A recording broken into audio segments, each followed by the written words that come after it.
নমস্কার বন্ধুরা, education culture YouTube চ্যানেলে তোমাদের স্বাগতম। তো আজকের এই দিনটা এবং আজকের এই ভিডিওটা দুটোই কিন্তু তোমাদের ডিপ্লোমার ফার্স্ট ইয়ার ফার্স্ট সেমিস্টার স্টুডেন্টদের জন্য খুব গুরুত্বপূর্ণ।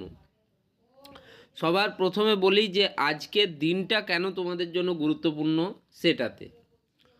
তো আজ অর্থাৎ 21 জানুয়ারি 2025 আজ থেকে শুরু হচ্ছে তোমাদের যে এক্সামিনেশান, অর্থাৎ diploma first semester external theoretical examination. তো এই যে থিওরিটিক্যাল এক্সামিনেশান হচ্ছে, তো এটা কিন্তু তোমরা প্রথমবার দিচ্ছ, সেক্ষেত্রে ফার্স্ট টাইম এক্সপিরিয়েন্সের হিসেবেও কিন্তু এই এক্সামিনেশনটা বা এক্সামিনেশন শিডিউলটা বা আজকের দিনটা তোমাদের জন্য খুব ইম্পর্টেন্ট। দ্বিতীয় ব্যাপার, আজকেই তোমাদের ফার্স্ট যে এক্সাম সেটা রয়েছে তোমাদের অ্যাপ্লাইড ফিজিক্স 1, যার সাবজেক্ট কোড হচ্ছে 102N। ওকে, তো এই অ্যাপ্লাইড ফিজিক্স বা তোমাদের এই এক্সটার্নাল থিওরিটিক্যাল এক্সামিনেশান নিয়ে কিছু কথা আমি বলতে চাই, যেগুলো তোমাদের জন্য খুব ইম্পর্টেন্ট।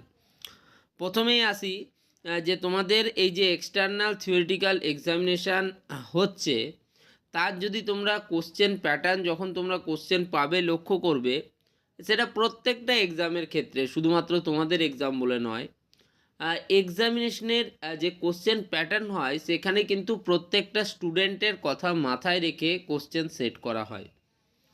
এক শ্রেণীর প্রশ্ন থাকে যেগুলো সহজ ক্যাটাগরির আন্ডারে পড়ে, যেগুলো প্রধানত সমস্ত ধরনের স্টুডেন্ট যাতে তার আনসার করতে পারে তার জন্য। কিছু প্রশ্ন থাকে যেগুলো মিডিয়াম বা অ্যাভারেজ ক্যাটাগরির কোশ্চেন বলা হয়, যেগুলো যারা সাধারণ থেকে ভালো স্টুডেন্ট তাদের জন্য। এবং আরেক ধরনের প্রশ্ন যেটা অ্যানালিটিক্যাল টাইপ প্রশ্ন, সেটা মূলত অনেকে টাফ কোশ্চেন বলে, তো সেই প্রশ্নটাও কিন্তু থাকে। যদি আমরা রেশিও হিসেবে বলি, তো 30% প্রশ্ন কিন্তু ইজি ক্যাটাগরির হয়, 30%, তারপরে 30 to 40% কোশ্চেন হচ্ছে তোমার মিডিয়াম টু অ্যাভারেজ ক্যাটাগরির হয়, এবং হার্ড ক্যাটাগরির কোশ্চেন থাকে 20 to 30%। ওকে, তো মোটামুটি এই রুলটাই ফলো হয় সব জায়গায়। তোমাদের ক্ষেত্রেও তোমরা যখন কোশ্চেন পেপার পাবে দেখবে তোমরাও কিন্তু এই জিনিসটা দেখতে পাচ্ছ। তাছাড়া যেহেতু তোমাদের কোশ্চেনের প্যাটার্নে অনেক সুবিধা তোমরা পাচ্ছ, আশা করি তোমাদের এক্সামিনেশন ভালো হবেই। এবার বলি যে আজকে যেহেতু এক্সাম, তো আজকের দিনে তোমরা কি কি করবে বা কি কি নিজের সাথে নিয়ে যাবে বা কখন এক্সাম সেন্টারে ঢুকবে ইত্যাদি। সবার প্রথমেই আসি তোমরা কি কি এক্সাম সেন্টারে নিয়ে যাবে। সবার প্রথমেই আমি বলি যে ব্যাগটা ভালো করে গুছিয়ে নেওয়ার জন্য তোমাদেরকে কিন্তু দু রকমের পেন, যথাক্রমে ব্লু এবং ব্ল্যাক। দ্বিতীয় জিনিস যেটা হচ্ছে তোমাদের পেন্সিল লাগবে। যদি কারো ফিজিক্সে কোনো ড্রয়িং থাকে সেক্ষেত্রে ড্রয়িং পেন্সিল ইউজ করতে পারো, না হলে নর্মাল পেন্সিলও ইউজ করা যায়। তার সাথে রাবার এবং শার্পনার নিয়ে যাবে। এবং তোমাদের যদি যা চাঁদা বা জিওমেট্রিক্যাল কোনো ইনস্ট্রুমেন্ট লাগে তাহলে ইনস্ট্রুমেন্ট বক্স তোমরা নিয়ে যেতে পারো। এগুলো হলো ইনস্ট্রুমেন্টের দিক। দ্বিতীয় নম্বর যেটা বলবো সেটা হচ্ছে যে ডকুমেন্টেশন। তোমরা কিন্তু তোমাদের অ্যাডমিট কার্ডটি অবশ্যই নিয়ে যাবে। তার সাথে তোমাদের যে কোনো একটা ভ্যালিড আইডেন্টিটি কার্ড, যথাক্রমে সেটা আধার কার্ড হলো বা ভোটার কার্ড হলো বা অন্যান্য কোনো কার্ড থাকলে সেটা কিন্তু তোমরা নিয়ে যেতে পারো। ওকে, এবং তার সাথে তোমরা যে অ্যানালিটিক্যাল টাইপ যার মধ্যে ডায়াল করা থাকে সেই ঘড়িগুলো তোমরা কিন্তু পড়ে যেতে পারো। ঠিক আছে, যেখানে মিনিট আর সেকেন্ডের কাটা থাকে সেরকম ঘড়িগুলো। কোনো রকম ডিজিটাল মানে মেশিনারি তোমাকে কিন্তু ইউজ করা চলবে না। সেটা ডিজিটাল ওয়াচ হতে পারে, ডিজিটাল পেন হতে পারে, বা ডিজিটাল যে সমস্ত যন্ত্রপাতি এখন বাজারে প্রচলিত আছে সেগুলো তোমার ইউজ করা চলবে না। একই সাথে কিন্তু সবথেকে বড় যে ব্যাপার আমি বলবো যে মোবাইল ফোন, এটা কিন্তু সবথেকে মারাত্মক ব্যাপার কিন্তু হয়ে যায়। একদম কেউ মোবাইল ফোন নিয়ে ঢুকবে না এক্সাম সেন্টারে। ওকে, দেখো আমি একটা বাস্তব অভিজ্ঞতা থেকে বলি, বহুদিন ধরে তো পরীক্ষা দিচ্ছি বিভিন্ন জায়গায়। তো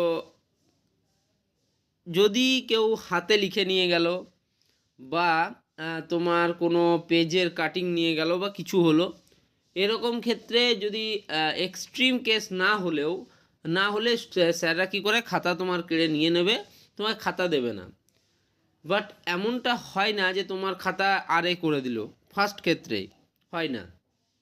খুব রেয়ারেস্ট অফ রেয়ার যদি কারো ক্ষেত্রে হয়েছে তো হয়েছে, আমার মনে হয় না সেটা। তো যাই হোক, তবে দেখো যদি তুমি মোবাইল নিয়ে ধরা পড়ো সেক্ষেত্রে তোমার আরে হওয়া একদম কনফার্ম, ঠিক আছে? রিপোর্ট এগেনস্ট তুমি হবেই। আর আরে হওয়া মানেই হচ্ছে কিন্তু তোমাদের একটা বিরাট বড় সমস্যার তোমাদের সম্মুখীন হতে হবে। তাই বলবো মোবাইল ফোনটাকে 100% তোমরা কিন্তু কেউ নিয়ে যাবে না, কেউ না, নো ওয়ান, একদম। তার থেকে ভালো তোমরা কিছু সাজেশন পড়ে যাও, বা যেটুকু তুমি পারছো পরীক্ষার হলে সেটুকুই লেখো, ওকে? আর তোমরা জানো যে তোমাদের এক্সামিনেশনে যে পাসিং মার্কস তোমরা 40%, ঠিক আছে? তো সেই হিসেবে তোমাদের একটু দেখে নিতে হবে যে 24 মার্কস পেলে কিন্তু তোমরা পাস করবে। 18 থেকে 24-এর মধ্যে মার্কস পেলেও অনেক সময় পাস করিয়ে দেওয়া হয়, তবে সেটাকে আমরা ধরবো না, আমরা ধরছি 24 পেলেই কিন্তু তুমি পাস করবে। সেক্ষেত্রে যেহেতু 60 মার্কসের পরীক্ষা আছে, 24 পাওয়া কিন্তু যথেষ্ট টাফ। যদি কিছুই না লিখে আসো তাহলে কিন্তু 24 পাওয়া টাফ, ওকে? তো সেই বিষয়গুলো তোমাদেরকে দেখতে হবে। আশা করি আমি যে কথাগুলি বলছি সেই কথাগুলো সত্যি তোমাদের কাছে গুরুত্ব পাচ্ছে। যদি গুরুত্বই নয় সেক্ষেত্রে এই ভিডিওটা তোমরা ছেড়ে চলে যেতে পারো, ওকে? তো আমি যে বিষয়গুলো বললাম তোমরা একটু একটু করে অনুধাবন করেছো, এবং তোমাদের যে কলেজের স্যার বা ম্যামরা থাকবে তাদের সাথে কোনোভাবেই কোনো খারাপ আচরণ করবে না। দেখো অনেক সময় দেখা যায় কোনো স্টুডেন্ট উগলি করেছে বা তোমার কোনো অসৎ উপায় অবলম্বন করতে গিয়ে ধরা পড়েছে, তারপরে তার খাতা স্যার ম্যামরা কেড়ে নিয়েছেন এবং তারপরে সে সেখানে তর্ক করতে শুরু করে দিয়েছে, ওকে? তোমাকে একটা জিনিস জানতে হবে যে যখন তুমি কলেজ প্রেমিসেসের মধ্যে কোনো এক্সামিনেশন গাইডলাইন্সের আন্ডারে এক্সাম দিচ্ছ, সেক্ষেত্রে তোমার থেকে সুপ্রিম কিন্তু সেখানে অবশ্যই স্যার।